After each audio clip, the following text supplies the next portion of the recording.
All right, so the reason I've been taking so long to get this whole listings class together is just because I never saw myself as this huge lister.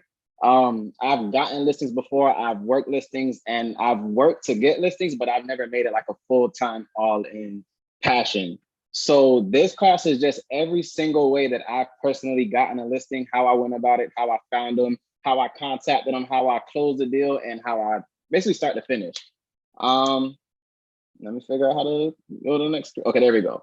So these are a few ways that you can find a seller.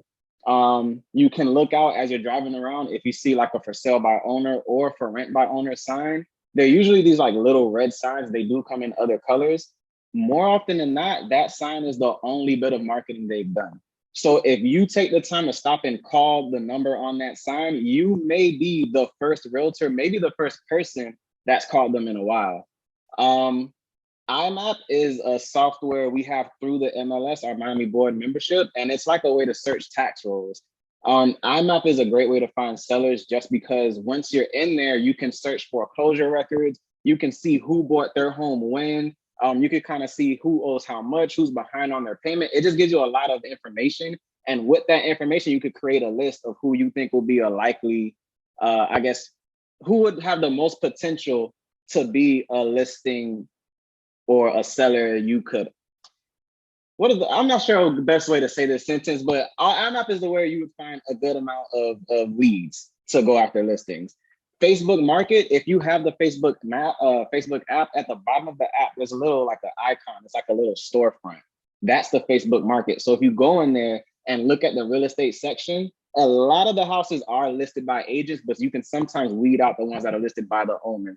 You will notice it's by owner if number one, it won't have any brokerage contact information on the bottom. Because as you know, as agents, any listing we advertise online, we have to have the name of our company, the company name. So you would know this is listed by a real estate company or not. Outside of that, it'll usually have pretty bad pictures, kind of cheaply done. It looks like they use their phone. The description will be really direct and to the point. It just, you will see the novice job they did at advertising their property. Landvoice.com, this is really good if you want to be a cold caller. So landvoice.com, it's a website where you pay, if I'm not mistaken, it's about $100 a month. They have tiered memberships, but the base one is $100 a month, and it scrubs the internet and goes to various websites and pulls all the for sale by owner numbers together and presents it to you as like an Excel spreadsheet. So you can just sit there and go down the line calling them, calling them, calling them. For extra fee, they'll also do this for expired listings, which is really good if you want to be a cold caller because you don't have to spend time sourcing leads. They just hand them to you.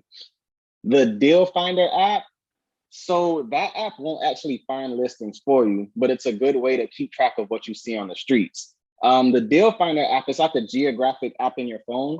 And what you do is, let's just say you're driving around and you see a property that has like a blue tarp on the roof, the grass is really high, it looks like no one lives there, or even it's a great property and you're confident you have a buyer for it, or maybe it's right in your market. All you would do with the Deal Finder app is take a picture of it with your phone. It knows the address because it pulls up a map, and then you just tap on the address in the map. It gives you the address, gives you the homeowner name and everything, and you save it. So what this is doing is it's just collecting the database of all the properties you've seen while out on the streets that you think is going to be a likely listing. And you create, or they can give you a pre-created flyer or a postcard, and every address in your bank that you put in the Deal Closer app, the Deal Finder app, it'll send them your flyer every 3 months. I'm sorry, every 3 weeks. So it's going to send them the same flyer every 3 weeks. You can change it, plug in a new flyer, and it's going to just automatically send it, and it'll bill you whatever the postage is.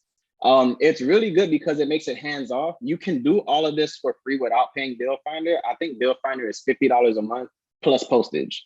The free way to do this will be if you see the property, take a picture of it and write down the address manually. And you'll have like this log of properties, which you can then go on IMAP and just the same, find out the owner name and owner address.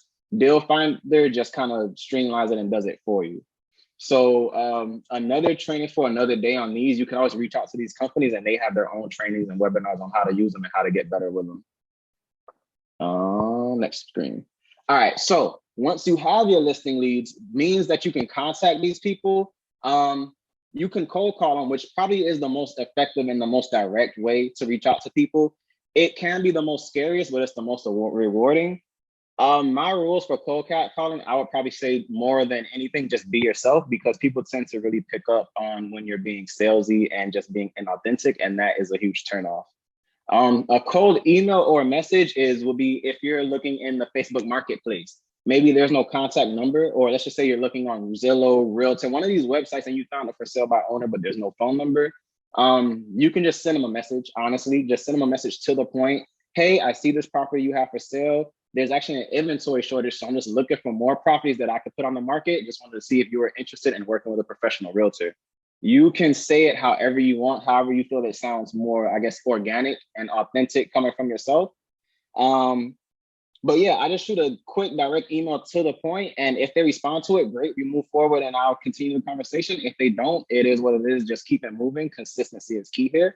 Mail is really good because you're not always going to be able to get the number, especially if you found the property via just driving around. If you found it on IMAP, you may not have the number, but you will have the owner's address. So you just draft a letter or a flyer based on, I guess, whatever you feel best matches that property, and just mail it to them at least once a month. You see how Bill Finder automatically does it every 3 weeks? If you mail to the same people once a month, every month, usually in about 3 to 4 months, you'll start to get calls in.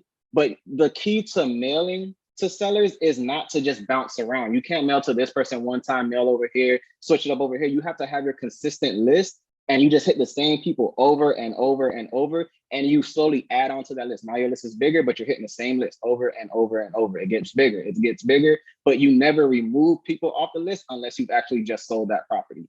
Or they contacted you and I guess, however it goes, once they contact you, if they want to be removed, remove them. But that repetition builds familiarity. And when they get to the point where they are ready to sell that property, they're going to think of the person that's been kind of just on their mind the entire time, because by the time you get there, it's kind of like they kind of sort of know you. Door knocking, it does work. It's just probably the most, I guess, labor intensive, the most time consuming, because when you're at one door, you kind of, can't do much else while you're there. Versus if you were to just go with the most direct thing, you're cold calling, you can cold call one person, get off the phone, call someone else back, and then do research at the same time, right? It's just more, if you're gonna do it, just do it. You can't really, anything worth doing is worth doing a bad job at, in my opinion. So the way I would use door knocking is I would try to cold call first. If you kind of have like a, little, what's the word I'm looking for? If you kind of have like a little relationship going with the seller, you guys are very cordial. If you've been sending them letters and they've responded, you can then knock on the door just to kind of reinforce, bring something of value with you.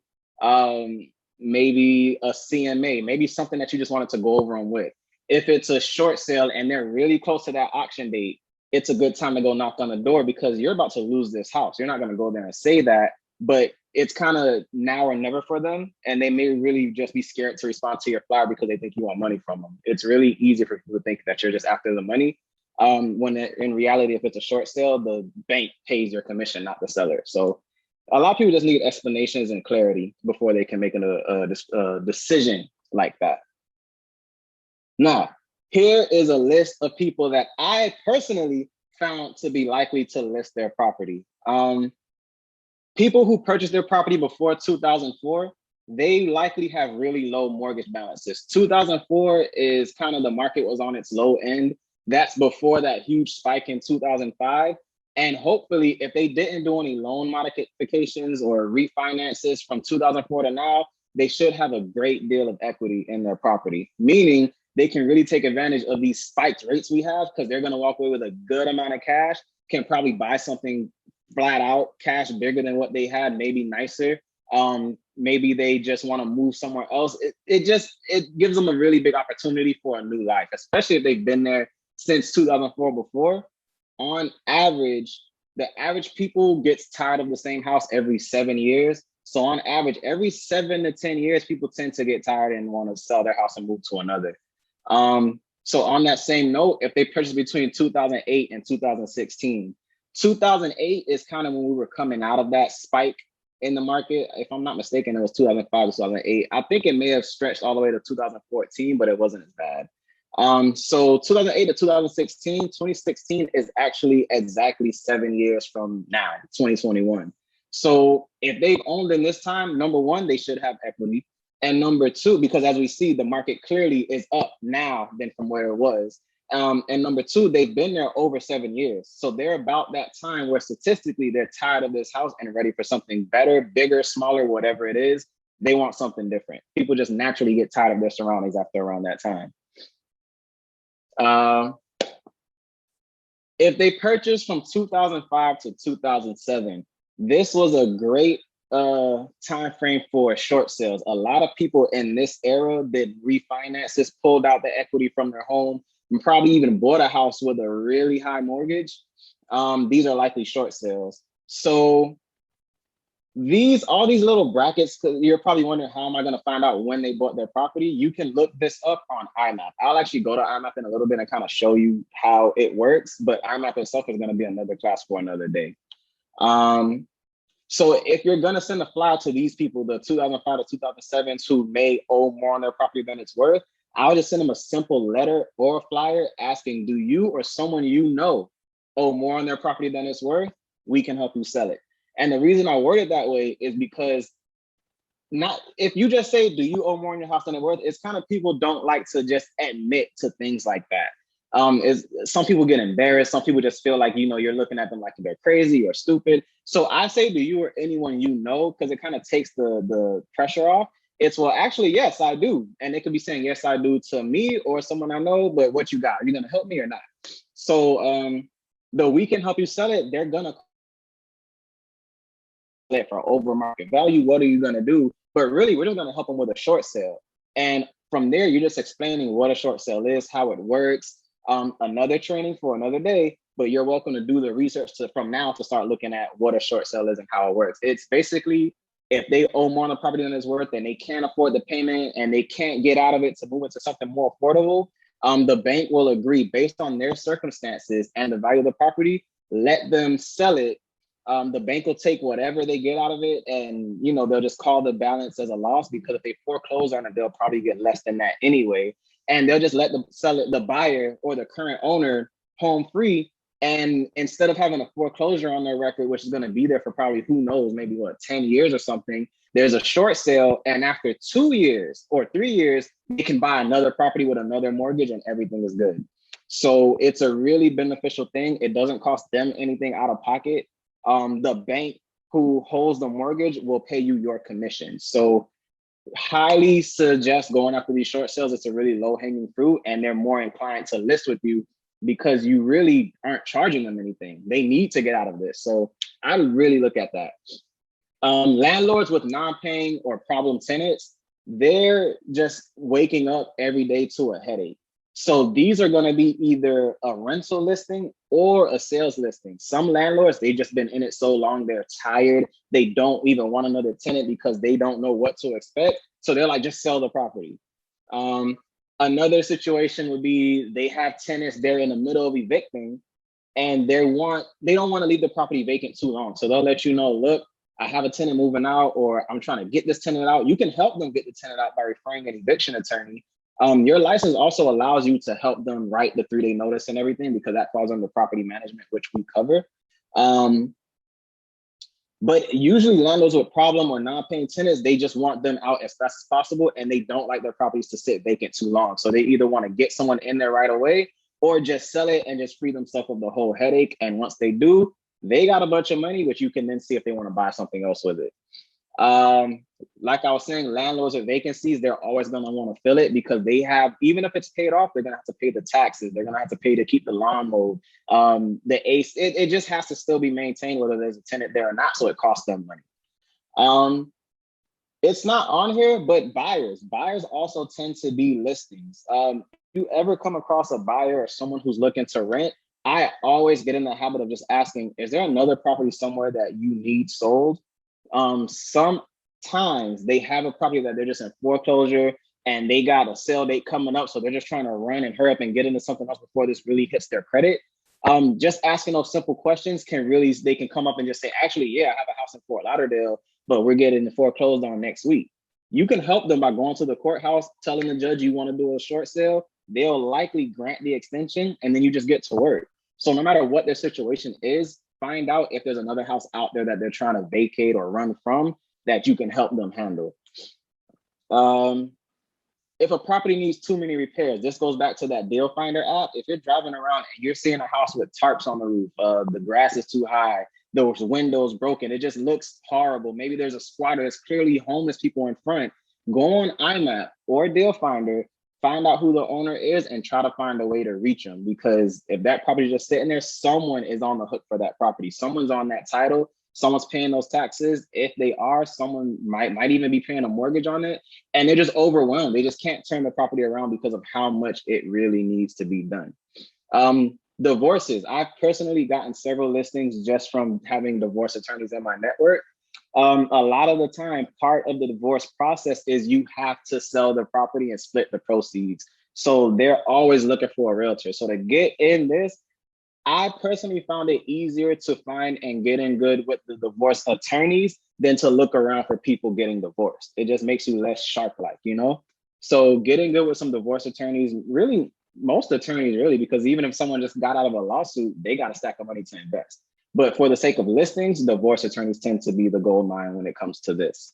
And estate sales, the family of those deceased, they tend to inherit these properties that they are not in a position or prepared to handle.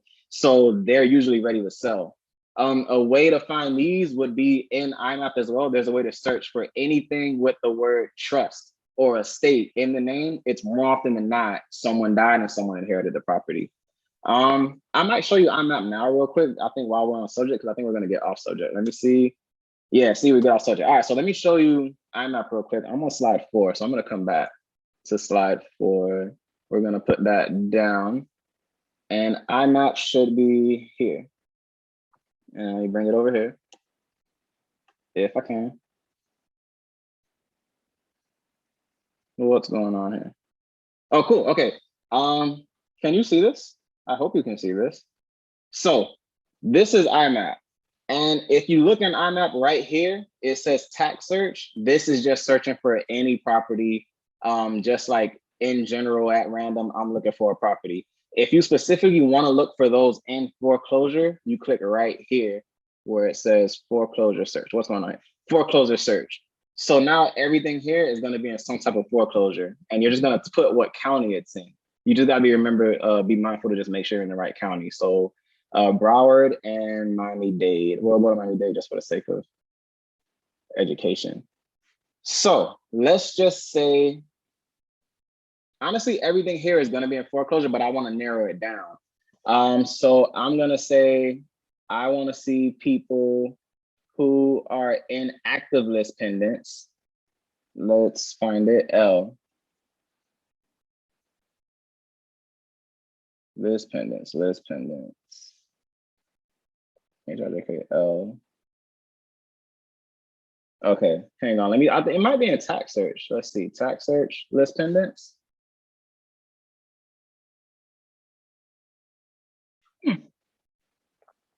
Okay, so I think they took the list pendants out. I'm guessing because they're always conveniently just redoing this website. So either way, these are going to be in foreclosure. Let me just show you a regular one. Again, IMAP is going to be another class for another day. Let me show you the whole year thing I was telling you about. So like I was saying, let's just say you want somebody in foreclosure that bought between that 2005 and 2007 mark, or even before 2004. That might be easier. So you just go to sale date right here, sale date. It's already there, but and you want to change it to, if I'm not mistaken, this part always confuses me to this day. Less than or equal to or greater than or equal to, I'm not sure which one goes back. So let's try less than or equal to, and I'm gonna do December 31st, 2004. So everything that closed before December 31st, 2004, I wanna see it start search. Let's see if that's right. Oh, I gotta log in. Oh, why are you doing all this on Zoom? Okay, good, it's not like making me log in, but let me just do it again. Sale date, greater than or equal to 12/31/2004. Start search. And we see if we did it right. It takes patience. It's loading. Just trust the process.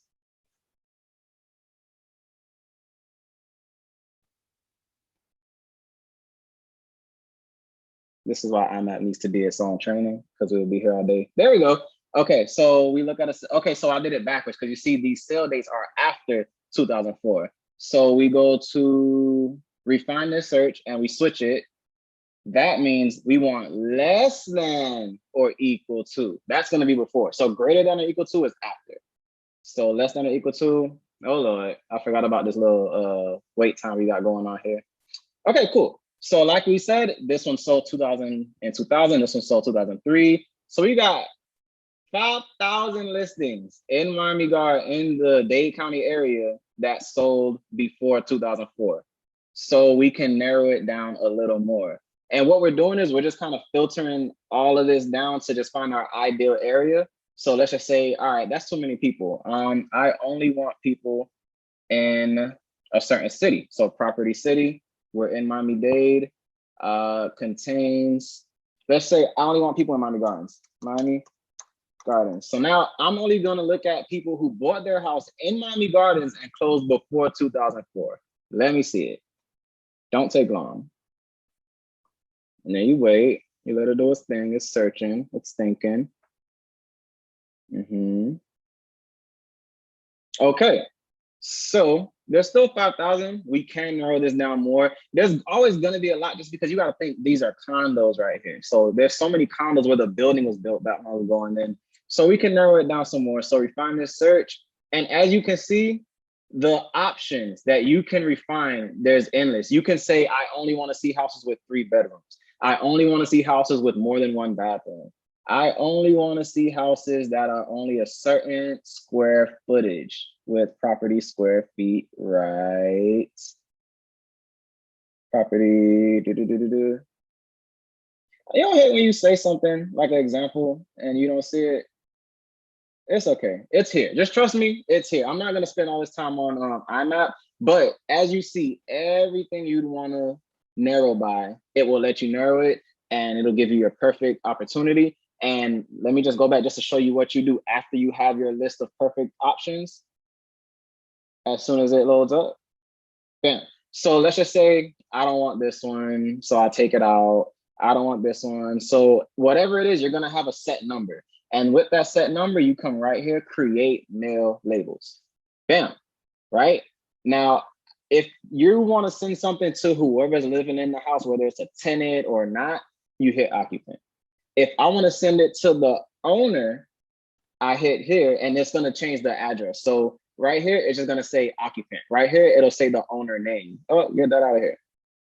And the difference between this one and this one is this one sends it in the owner name to the property, if they live there or not. And this one sends the owner name to the owner's address wherever they live. So if the property's here, but the tax roll says that their tax bill comes here, it sends it wherever the tax bill goes. So this is a good way to reach these people.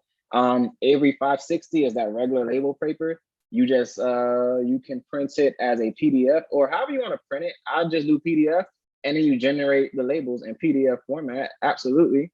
And it's just gonna give you a bunch of labels to just print out and stick on your letters.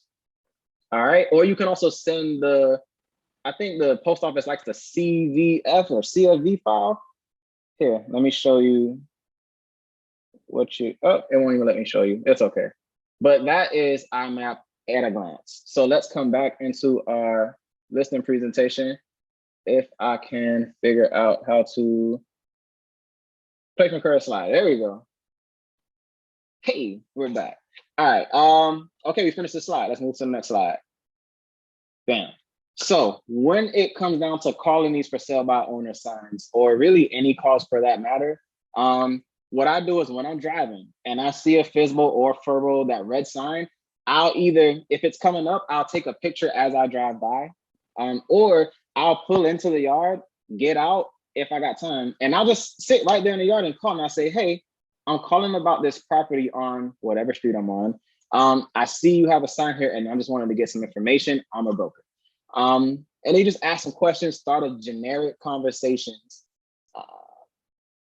And yeah, start a generic conversation and just really just get whatever information you would need. And we're working towards getting in the door for a listing appointment. I'm going to cover that, so don't worry right now.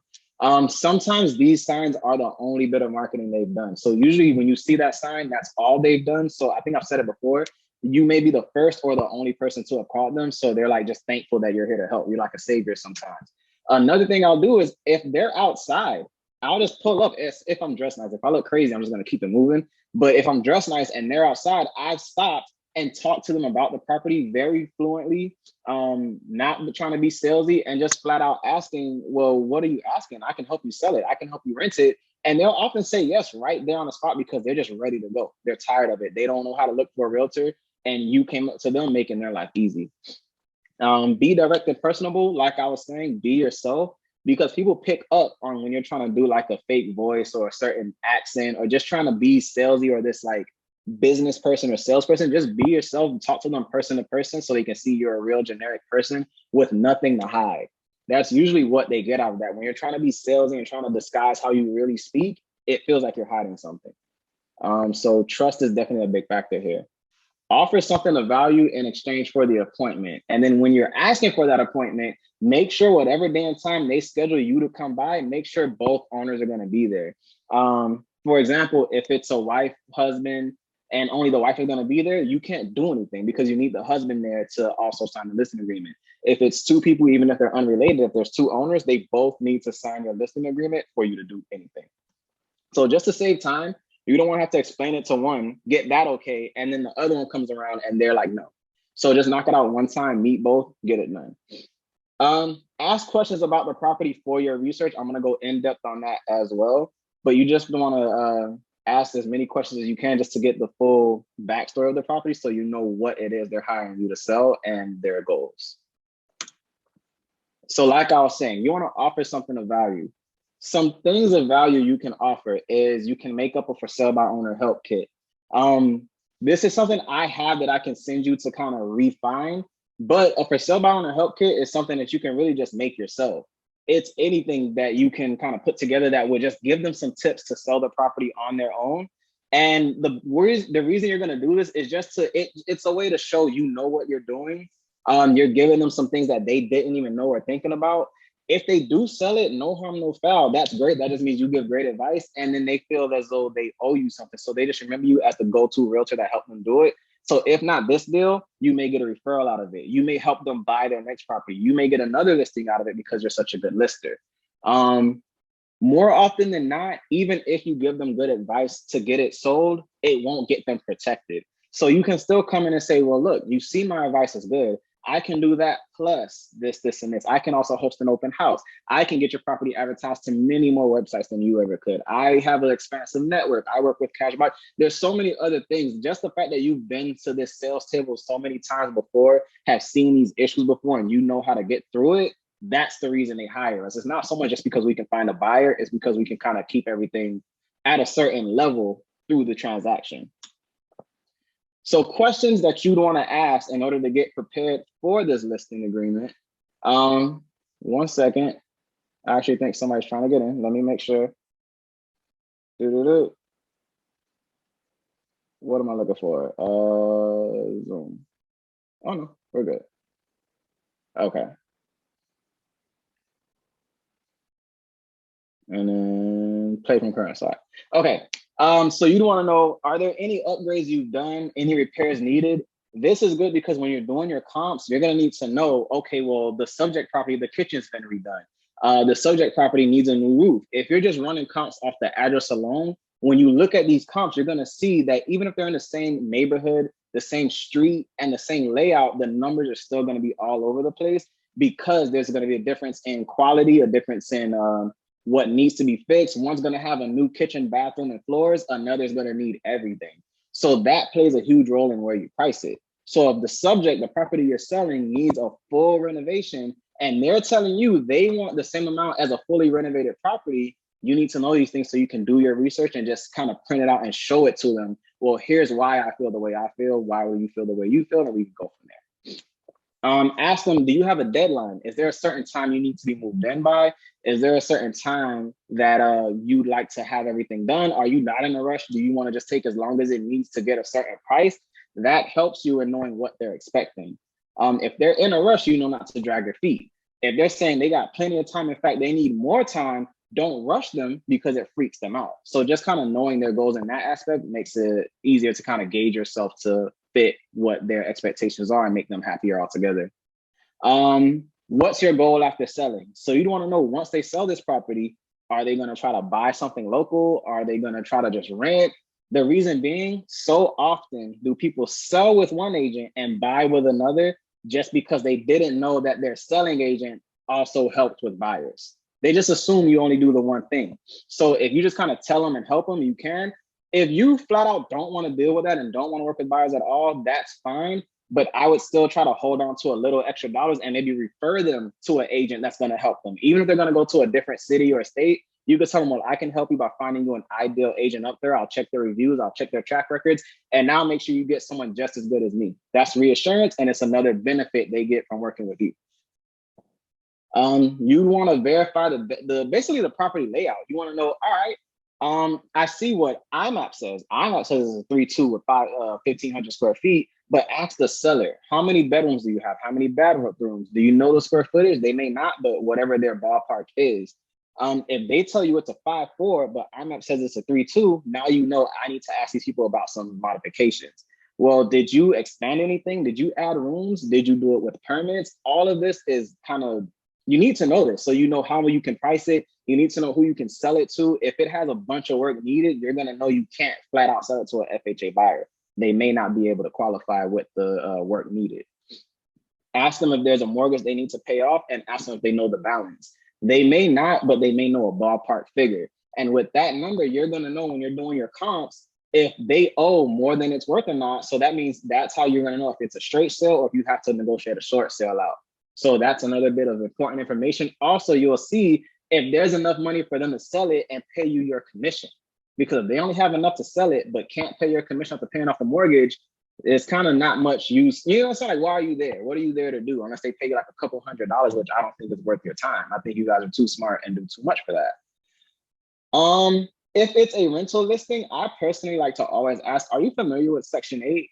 Just because number one, it shows that I think out of the box, I know about all these different things and these programs. And two, it allows you to see where they're at. Because sometimes they may freak out and be like, absolutely not, I'm not doing it. But you just have to, what is the word I'm looking for? You just have to educate them about Section 8, what it is, how it works, and just let them know that Section 8, it's not a type of person. It's not a certain person from a certain place. All Section 8 is an additional source of income. So even though you're taking a Section 8 client, we're still going to do our screening. We're still going to ask for a credit check, a background check, an income check. We're going to check their references. We're going to check with their employers, because even though they're on Section 8, they still may have their own portion of rent that they have to carry, as well as some utilities. You can also see, if we're going to do Section 8, are there any utilities you're willing to cover? Because the way Section 8 works is they pay more based on the more bedrooms you have and the more utilities you're covering. So if you pay water, they'll pay more. If you pay water and electricity, they'll pay more. So if you run the owner's numbers and all that makes sense for them to pay these utilities and get a little more from Section 8 every month, by all means, you can kind of show your range. And that's what people want, an agent with range. Oh, my bad. Go back. Okay. What's going on here? Yes. Okay, here we are. Do research before you get to the appointment. So before I get to any appointment, I'll run comps. And when I'm doing the comps, I'm looking for the average days on market, and I'm looking at the pictures. I'm not just looking at the square footage, the layout, and the number that they sold for. The pictures are the biggest aspect, because I always realize when I do comps, there's always three ranges. There's the price of the units that just sold. They just need to be fixed up. They don't have floors. The kitchen's shot, and they sold were on the market for maybe like a day or two. There's these middle range properties where they're move-in ready. I mean, you can do a little upgrades, but I mean, they're clean. You know, you can live in it. Everything will be fine, and you can just fix it as you go. And then there's the top of the market that people get in way more than everyone else because their property has fully been gutted. Maybe an investor came in and flipped it. So an investor can come in and buy at the bottom of the comp range, fix it up, and sell it at the top of the comp range. And, you know, you can just kind of go from there. Yes. They also want to know, a lot of sellers are going to ask, how long do you expect this to take? Well, you know how long you expect it to take by looking at the average sale date. So most neighborhoods, you're going to see average time in the market. It's going to say DOM at the bottom middle of the listing. It'll say 73 days, 60 days, 80 days, 728 days. You never know. Long times on market generally means either the price was too high or something about it kind of shrank the buyer pool. Maybe the association is really strict. Maybe the association has like some crazy 750 credit score requirement. Something like that makes it a little harder to sell, but you'll see a trend. On average, a listing here sells in this time frame if priced right.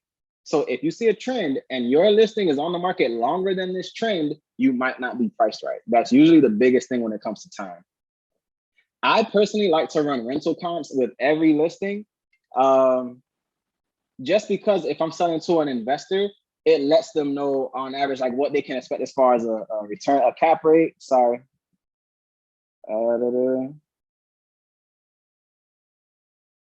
Okay. Just in case they want to, buy it and rent it out, it just lets them know. Maybe your seller says, well, look, I didn't know I could get 2,800 a month in rent. So if I can't sell it, let's rent it. They may say, well, let's list it for sale and rent, see what happens first.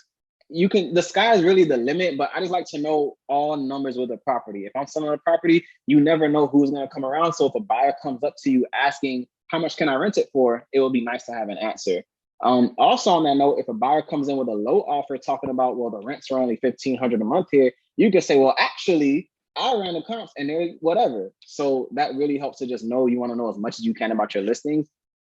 Check with the associations, check with the tax, know what you can and can't do. You want to know as much as you can about your listing because really that's what you're selling. You're there to just kind of provide information for those who come along. I print my comps with the photos just so when I'm with the seller, we can go together and look at everything and I can just kind of handle every objection. They're often going to disagree with my price. They may say I'm too low and just trying to give their house away. Sometimes I'm way above what they thought because they just had really low expectations. So just having the comps with me, I can say, well, where were you? And they tell me a number. I say, okay, well, here's a house at that number. Look at it. Did you see this? I mean, I know this is a nice house, but marble floors, stainless steel appliances, look at art, it just lets you compare live in the flesh and they can say, okay, I agree with you. I see where you're going. The thing to remember is you never want to negotiate back and forth with your clients. So if you're to the point where you absolutely cannot agree, they just think your price is absolutely ridiculous, I will often say, okay, I'll try your price or I'll try whatever they're complaining about. I'll try that for 2 weeks. And if in that 2 weeks, we either don't get any calls, no showings, or people who do call and show they're complaining, you agree to change it back. We'll do it my way. I'll try yours for 2 weeks. If it works, it works. But the reason I do that is because it shows, look, I'm not here to get against you. I'm on your team. If you feel so adamantly about it, I'll try it. But you just have to understand that you have to give me an opportunity to show that I'm right as well. Word that in your own way, but it's just what's worked for me. More often than not, I'll just tell them, yeah, somebody complained and they just switch it and do it my way anyway. Yeah. I prep the listing agreement and bring 2 copies. So my first listing presentation, I showed up empty-handed. I just had like my little satchel bag and I sat down and I was like, hey, I didn't know what to do. They didn't know what to do. We were both just confused. Usually these sellers, they're calling you over to their house and they don't know what to expect. People don't just sell their house all left and right. So this is probably their first time too.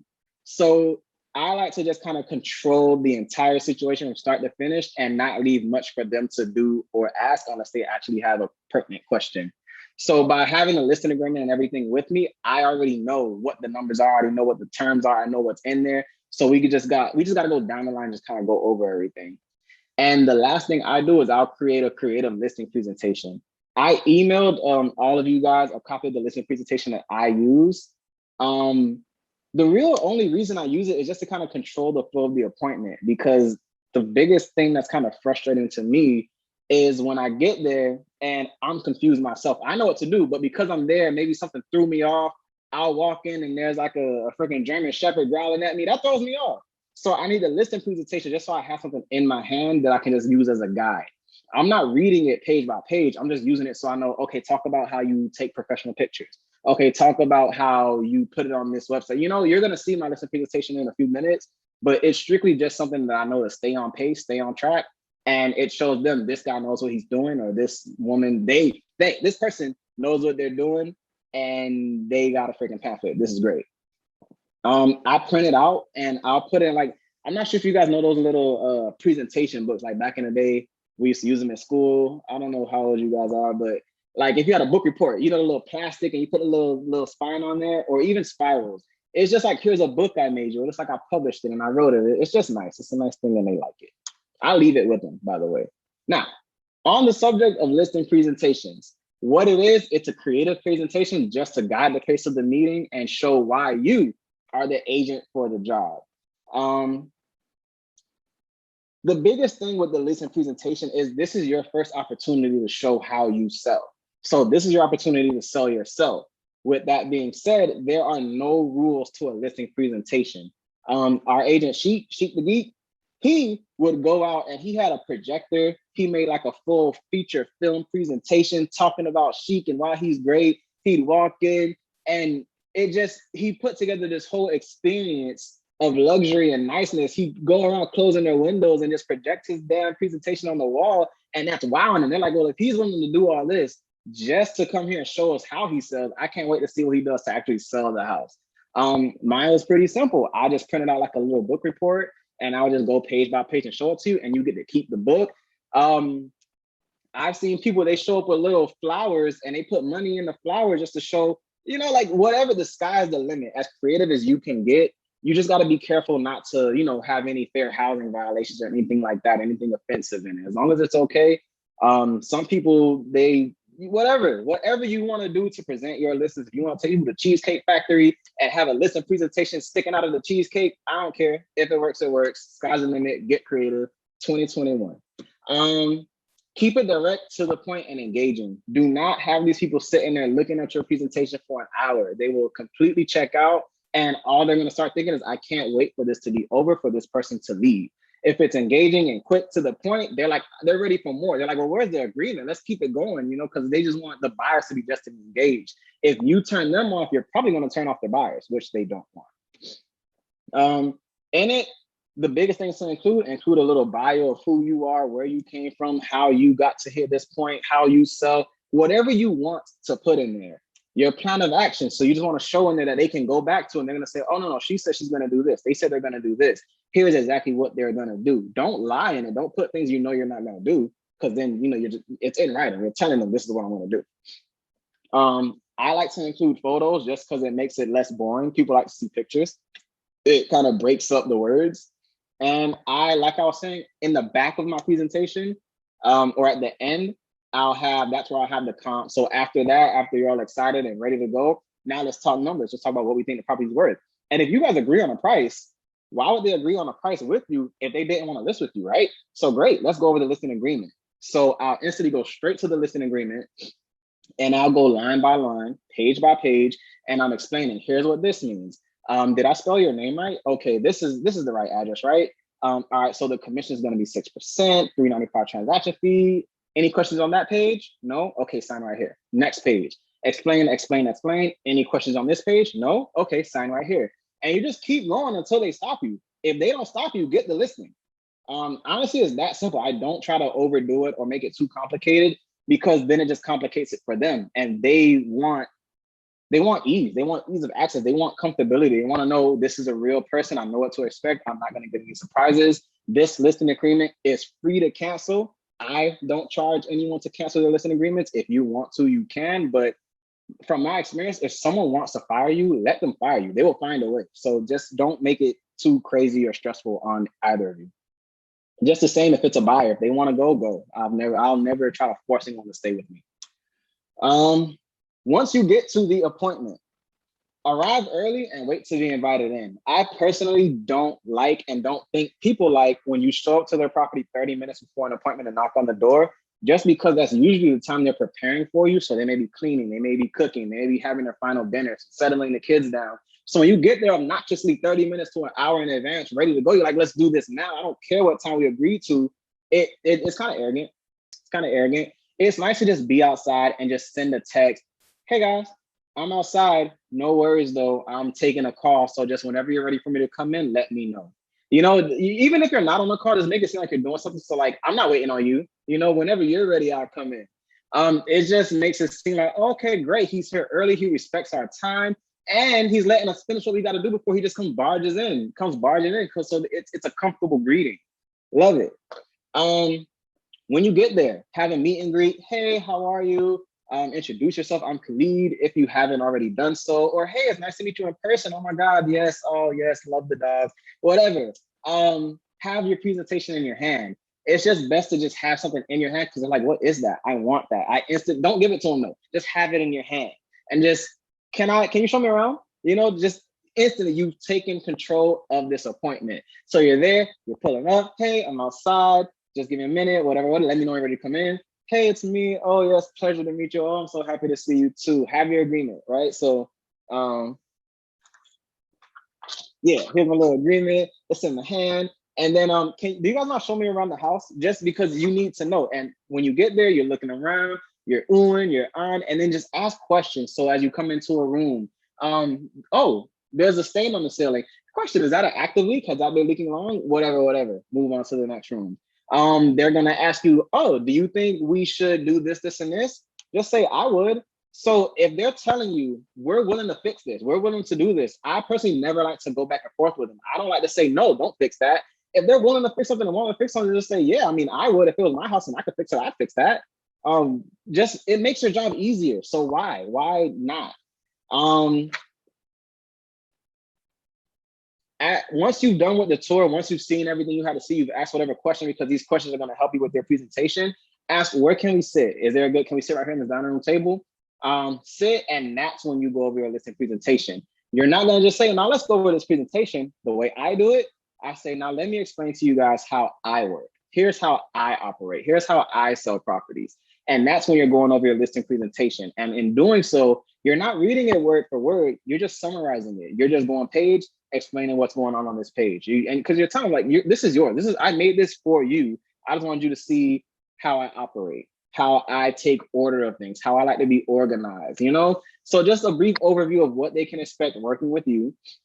Ask, do you have any questions? If they don't, now it's time to go over the comps, because the comps are in the back. So, all right, now I just wanted to go over the value with you so we can kind of see, you know, let's make sure we're on the same page and make sure we're going and getting the highest price possible. And that's when you're looking at the comps, you're looking at the picture, you're asking their opinion, and you're telling them, well, I think we should sell between this price and this price. I don't like to give them one solid price. I'll say between this price and this price. Now, where we are on that scale, that's going to dictate how fast. The closer we are to the low end, we're going to fly. The closer we are to the high end, we're going to need some time, but we can chase down that highest and best offer because we're not in a rush to get it. With that, then you let them pick a number in that range, and you can kind of just add your input, whatever you feel is best for you. There's no real rules to this, but this is just an order. Once you guys have agreed on the price, bring out that listing agreement, which is the next page. Our listing agreement, I think, is only like 4 or 5 pages. I'll do a separate class on how to fill out a listing agreement. But if you ever had a listing agreement on the spot, just call me. I will answer, and I will go over how to fill it out with you on the spot, and then we'll do it again in class. So once they sign that listing agreement, like I said, the way I do it, just go page by page. Any questions? Sign this page. Any questions? Sign this page as you go. From that point, it's time to schedule photos. I do not like to take photos on my phone. You are welcome to. There's no rules there's no rules or laws saying you can't. It's just, for me, if I'm signing an agreement with you and you're paying me 5 figures to sell this property, I find it disrespectful that you didn't take it seriously enough and you just busting out your phone. You know, like, are you texting? What is that? So I hire a professional photographer. It'll probably cost like $150, maybe $200. It's not much. They'll take a couple of days to get you the pictures, but they're gonna give you that magazine HDTV quality look. And if you've ever seen a listing where the listing looks phenomenal and you get to the house and it's like, what is going on? That's a really good photographer. You know, because they're gonna get wide angles, big shots, great lighting. They're gonna make the walls look bright. The rooms are gonna look huge because of the wide angles. It's so much into good photography that can sell a property better than you can. I would do it on every single listing, whether it's a rental or a sale, just for the sake of having your your brand, your image. They're gonna know Jody, when she lists a house, she takes it very seriously. She goes all out and gets whatever she needs to get it done. Where am I? The seller's disclosure, that's really important on every listing. You can't fill it out, so you have to give it to them to fill out, and that just protects you in case you sell it and the buyer suddenly gets a roof leak 2 months into owning it and they try to blame it on you for saying you knew it but you didn't disclose it. The seller's disclosure says, we did disclose this, or we told you we did not know of any roof leaks. It just, the seller said it, the buyer signed off on it, you can't come after me. So I suggest every single listing, you get a seller's disclosure. Oh, sit with the seller and also explain how you're gonna show the property. Don't just assume they're gonna let you do a lockbox. Some sellers do not want a lockbox. If safety is a concern, maybe you wanna suggest that you use a super lockbox, the electronic one, because buyers agents won't be able to give the lockbox out to their clients. So the super is a little more protective. You can also say, look, I'll come to all the showings personally and I'll show it myself. I myself just do not like to do that because my reaction whenever they ask me to show it myself is, I don't like to do so just because the time I spend showing this property, I could be on the line, on the net, marketing to sell the property. So just because there's one person's coming to see it, they already have an agent, so for me to stop all calls and efforts just to show it to this one agent, I find it a little counterproductive. Granted, it is nice to show the property yourself because you can, kind of put your own personality on it. You can kind of see the buyer's feedback firsthand. But for the sake of time, let's just say you have 10 listings, there's no way you're going to show 10 listings. So I just get out of the habit of showing it myself from now. If you can build a team and you have a showing agent, that can work. But if I want something like that, just do an open house. Just do a couple open houses and that gets you hand-on and in the door. So, I mean, it's up to you if you want to show your own listings or not. I just don't for the sake of scaling. It's just too overwhelming to me. Also, it's frustrating when the buyers show up late and you've been there for like an hour and then they get there and hate it anyway. Whatever it is, make sure the seller is okay with how you're showing it, obviously. Let them do, like I was saying before, let them do whatever upgrades they're willing to do. If they're telling you, hey, I want to redo these floors, don't say no, don't do the floor. Let them do the floors. And finale, rules for success, stay consistent. Like I said, listings take months to turn around. It takes months of marketing effort, months of cold calling, months of sending flyers just for you to turn around and start seeing lucrative income from this. But if you're gonna go after being a listing agent, stay a listing agent, because that was the biggest mistake I personally made in my career. I was a cold caller, I was killing it on that voice, but I just got so overwhelmed with the negative feedback, the losing appointments, the getting cursed out. It was just very discouraging. So I said, screw this, and I moved on to something else. But I made the most I've ever made doing listings. But it's just, once you stop, it's so hard to get your momentum back going. Set goals. So for me, I had goals of on land voice. I need 10 contacts a day. 10 contacts doesn't mean I'm gonna call 10 people. It means I need 10 people to answer the phone. So I call, as I pick up the phone, I draw a little line on my paper. Call, picked up, line. Once I have 10 lines crossed, I'm done for the day. I can move on to something else. Of those 10 calls, I set to schedule 4 appointments a week. So if you're calling 10 people a day, I mean, you should have a good chance of getting 4 appointments a week. And if you got 4 appointments a week, what is that? 4, 8, what is that? 16 appointments a month? That's so many appointments. That's like an appointment every other day. I can't see why you can't get 1 listing a month.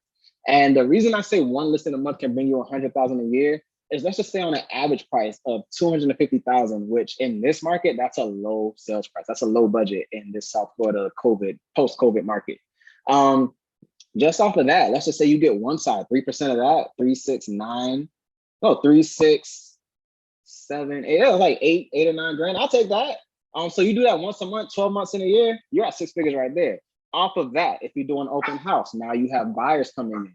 Let's just say you get both sides of one. The buyers coming in and they're ready to, you know what I'm saying? So you get more by just going after this one.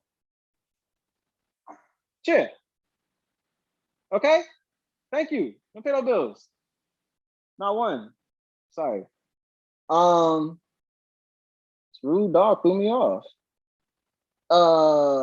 Yes. Like I was saying, just going after 1 listing a month can build your career, because like I was saying, you get that 1 listing, you do an open house. In that open house, you get 3 or 4 buyer leads, and that's 1 open house. You can do an open house every week. If you got 10 listings, imagine you know what I'm saying. So imagine the growth potential here. So I highly suggest listings as the name of the game. The big problem in today's market is there's an inventory shortage, and I feel that there's an inventory shortage because there's a shortage on agents going after listings because there's so many buyers. I don't think any of us have an issue getting buyer clients or renter clients. If you do, let me know. I'm sure I can find you a buyer or a renter client, but you're going to have the hard time getting them into something because there's so many buyers and renters on each listing, unless it's overpriced. So if you're the one with the listings, it's significantly less work. Someone else is doing your showings. You're just giving out lockbox codes, asking for feedback, and whatever else marketing strategies you have. But the majority of your time is spent going after new listings. Even if you have a listing, still continue to go after new listings. You always want to keep it rolling because let's just say you get one listing, but it falls through. That's okay. I don't care because I have 12 others, you know? So consistency, never stop. Just have your daily routine. Every day you get up, go after 10 contacts. If you go after 10 contacts, you should be able to get at least 4 appointments a week. Even if you get 1 appointment a week, that's for a month. I'll take it. And of that, if you could just secure 1 executed listing agreement a month, you should be golden because eventually they're going to start selling. 3 months down the line, let's just say you sold 1, but you got 3 more in the contract, then you got 6 under contract. I'm excited just thinking about it. Get better with time, always be learning. So you're gonna always want to be going to seminars, find new ways to cold call, new ways to reach sellers, new ways to sell, because really when you're with these people, that's what they want to see. What are you doing to stay ahead of the competition? Here's why I'm smarter. No one really cares if you sold more houses than the other agent, other than other agents. Really, that's what they're concerned about. For me, I feel like what makes you a better agent than the competition is if you're smarter, if you know more ways to get around the problem. If you can solve a problem better than that other agent, I don't care how many agent listings they sold, because they probably don't even remember the name of their sellers, which is, you get what I'm saying? So I can't see how that's a longevity approach. So do good business. I already said it, it takes months to get results, and listings are the most needed and lucrative part of the field. Without groundwork, I'm stumbling, I'm not used to talking this long, but it's okay. I think that is the end of this slide. It surely is. While I have you, let me just show you my personal listing agreement and how it just kind of goes, just so you can get an idea of how I present. We're gonna exit full screen. And it is right here. Okay, so this is my listing presentation. I really hope you can see this. So as you can see on the first page, I personalize it. I put prepared especially for the seller's name, for the property located at, I put the address of the property and a picture of the property, right? Again, this is just what I use. You can make whatever you want to make. You can make yours pink, blue, purple. It doesn't even have to be on paper. It can be a projector slideshow. It can be a PDF. Bring an iPad for all I care. Get as creative as you want. I've heard a story of someone having their presentation on an iPad and they go to the listing and they hand their client the iPad and they just leave it saying, you go over that, I'll come back. And they have to let you back because you got my damn iPad. You know what I'm saying? So get as creative as you can. Fill in all this little information down here. If you have any designations, you can put them here. Really just make up however you want. This is 2 pages, of course. I typed up this little bio, like, you know, a little thank you, just something to fill some pages. Sincerely me. Right here, a little bio of the company. You can put a bio of whatever you want. It's just people are going to want to know about your company, so you can copy this one, obviously. I have to change this because it's more than 7 years. I'm at 8 now. Okay, so get that right. Here's how I market. All right, little fun facts. I'm not reading this. And then this is where I just kind of go down. Here's what I'm going to do for you. Photos, I'm not using my camera phone. I'm going to hire a professional photographer, okay? I'm going to put your property on the MLS. So I'm not just going to sit it there. I'm going to word it strategically. I want to fill in every bit of information I can. I know what buyers are looking for. And we're going to price it to where as soon as we list it, it goes to their inbox as like a auto notification. Just make it sound as nice as you can. Internal marketing, I tell them I have an extensive network. I've worked with hundreds of agents. And the first thing I do is reach out to all the other agents and let them know I got this new listing. Do you have a buyer for it? Maybe I can sell it off the bat. Real-time responses, a big thing people have a problem with their listing agent is that they don't answer the phone. I've personally had agents fired because the seller called and they did not pick up the phone. They take personal offense to that. It's like, if I can't reach you, a buyer could be calling the buyer and they're not going to reach you. So they will quit they will be quick to fire you for not answering. So just getting ahead of it and telling them I answer the phone is a great plus. That is the weakness of a lot of strong agents. If you don't answer, they don't care what you've done for them in the past. You didn't answer my call when I needed you. Appointment scheduling, it just shows a lot of sellers, especially for sale by owners, it's a headache trying to schedule all these showings and buyers, and then you get there, they don't show up. You get there, they're not qualified. So just showing, here's how I schedule appointments. Here's how I save time by making sure no one comes to see this property unless they're already pre-approved and qualified to buy it. If they're just coming to look, they can't even get in. Here's how I keep your neighbors out who just want to come in and see it just for curiosity. Internal marketing and email notification, it's just a fancy way to say that I send out a blast email, and that's really the gist of that. It just sounds nice. Signs and open houses, I will always ask permission. Some people do not want their neighbors to know they're selling their property, so they will be totally against having a sign in their yard or doing an open house. But there's some that are totally expecting you to do it. So just get their opinion, see if they're okay with a sign in an open house or not. And then from that, do or not do whatever it is. Key market factors is where I go over the things that we want to look at. In my opinion, the biggest thing is price, because price determines really everything. I don't care where it is, because if I price it right, they're going to buy it. I don't care how many other listings there are, because if I price it right, I can be the cheapest. I can be the best. I don't care about the condition. It can be in a total wreck. It can look like a twister went through there. But if I price it right for its condition, I'm going to sell it. Terms and incentives, they're great, but who cares if you're offering me a free TV if your price is too high? Timing also is going to go right back into price. So all of these correlate with price, but again, all of these also dictate price, because if there's a lot of competition, you can't price that high. If it's in a crazy location, you can't price that high. So all these kind of dictate price. In summary, just so I know, okay, I'm done. I'm about to pull out as soon as I turn this page, there's going to be some contract there. And then I just got my little marketing plan of action where I just kind of go in.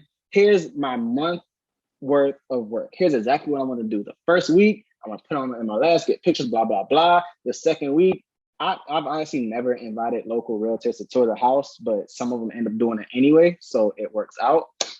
But whatever you put here, whatever you're going to do yourself, just put it here just so they can see, wow, you're going to do a lot. I didn't even know all this went into selling the house. So, this is in your email if you want to take it and try to copy it and, make it your own. But that is it. That's the last page of this. I really hope this helps you. I'm going to do more in-depth classes on all of this other good stuff that I kind of mentioned on, like, what is that thing called? Like IMAP and Land Voice and all of that. But until then, this meeting is being recorded. I'm going to send it to you. If you have any questions, feel free to reach out to me or just ask me now.